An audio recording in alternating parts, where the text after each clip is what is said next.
जी, अस्सलाम वालेकुम। I am doctor Mohammed Usman.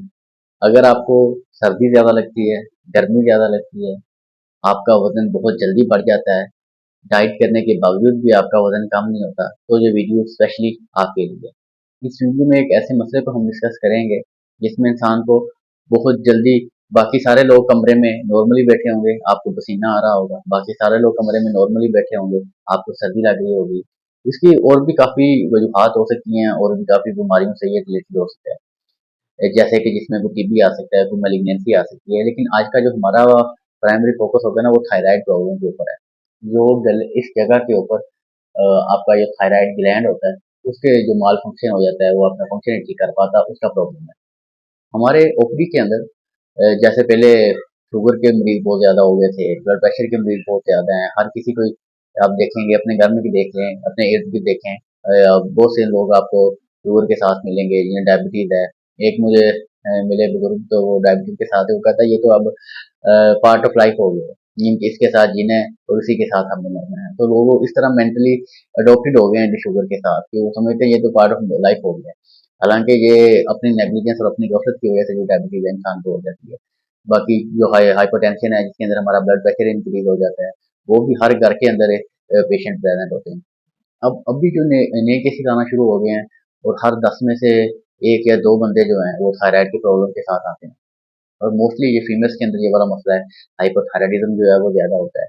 हाइपोथायरायडिज़्म के अंदर एक तो आपका जो वेट है वो काफ़ी ज़्यादा इंक्रीज़ होना शुरू हो जाता है। आप जितनी मर्ज़ी डाइट कर लें, आपका वेट कम नहीं होगा, आपका जो मेटाबॉलिज़्म है बॉडी का वो कम हो जाता है। आपकी कंप्लेंट होती है कि मैं तो खाना बहुत कम खाती हूँ, ये खाता हूँ, फिर भी जो मेरा वेट है वो इंक्रीज़ हो रहा है, वो कम नहीं हो रहा। तो ये हाइपोथायरायडिज़्म की वजह से हो सकता है। तो हाइपोथायरायडिज़्म के अंदर आपको सर्दी ज़्यादा लगती है, आपकी भूख नॉर्मल होती है, बल्कि आप कम खाना खा रहे होते हैं, लेकिन आपका जो वेट है वो ज़्यादा होना शुरू हो जाता है। आपके जो नाखून हैं वो बड़े नाजुक हो जाते हैं, ब्रिटल हो जाते हैं, आपके जो बाल हैं उनके अंदर चेंजेज़ आना शुरू हो जाती है। तो ये कुछ चीज़ें हैं जो हाइपोथायरायडिज़्म के अंदर आपके अंदर हाइपोथायरायडिज़्म की वजह से होने लग जाती हैं।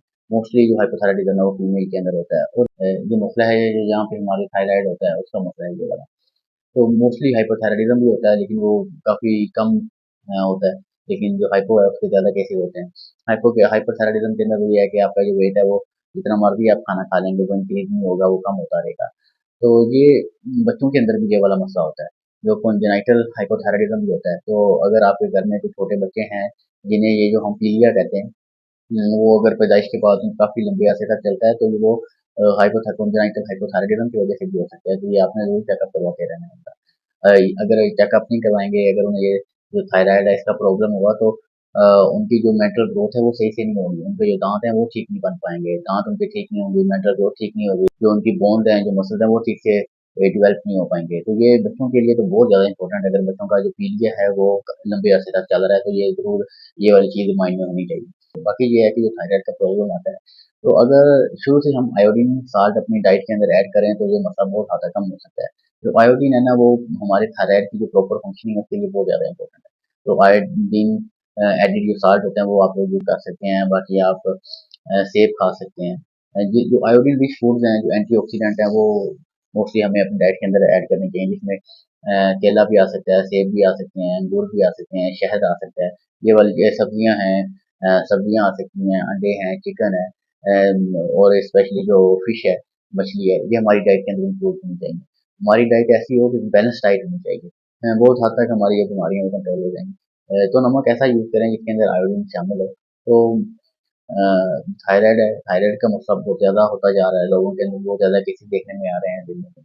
तो इससे खुद भी बचें, दूसरों को भी बचाएँ। तो अगर छोटे बच्चे हैं घर में, तो उनका भी ख्याल रखना है कि अगर उन्हें पीलिया है तो वो ज़्यादा अरसे तक ना चले, तो वरना उन्हें ये वाला मसला भी हो सकता है। तो ख्याल रखें अपना, अपने बच्चों का। बाकी थायराइड की डायग्नोसिस के लिए तो फिर वो थायराइड प्रोफाइल करवाते हैं, जिसके अंदर TSH, T3, T4 है, वो देखते हैं। तो उससे फिर देखते हैं कि हाइपोथायरायडिज्म है या हाइपोथायरायडिज्म है। तो बाकी जो अलामत है उनसे भी काफ़ी हद तक अंदाज़ा हो जाता है कि ये क्या मसला चल रहा है बॉडी के अंदर।